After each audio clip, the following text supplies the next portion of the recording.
নমস্কাৰ বন্ধু বান্ধৱীসকল, স্বাগতম জনাইছোঁ আপোনালোক সকলোকে আমাৰ চেনেলৰ অন্য এটা নতুন ভিডিঅ' লৈ। আশা কৰিছোঁ সকলো ভালেই আছে। লগতে যিসকলে আমাৰ চেনেলটো পোনপ্ৰথমবাৰ বাবে চাইছে তেওঁলোকে চেনেলটো প্লিজ ছাবস্ক্ৰাইব কৰি ল'ব।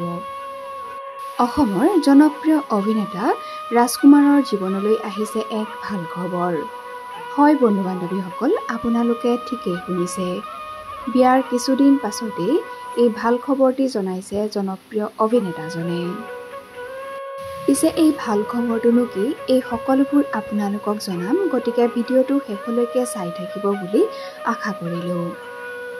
ভ্ৰাম্যমাণ জগতৰ পৰা বিদায় ল'লে জনপ্ৰিয় অভিনেতা ৰাজকুমাৰে। এটি বিশেষ পোষ্ট শ্বেয়াৰ কৰি অভিনেতাজনে জনায় যে এতিয়া মোক থিয়েটাৰত নেদেখে, চিনেমাতহে দেখিব, মাজে মাজে চিনেমা কৰিম। ইতিমধ্যে অভিনেতাজনে যোগদান কৰিছে বিজেপিত যোগদান কৰি অভিনেতা ৰাজকুমাৰ তালুকদাৰে তেওঁ জনায় যে সাংস্কৃতিক ক্ষেত্ৰখনৰ লগতে যুৱচামৰ বাবে তেওঁ কিবা এটা কৰিব। আপোনালোকে বাৰু অভিনেতাজনে বিজেপিত যোগদানৰ খবৰটো পাই কেনে পাইছে কমেণ্ট বক্সত কমেণ্ট কৰি জনাবচোন।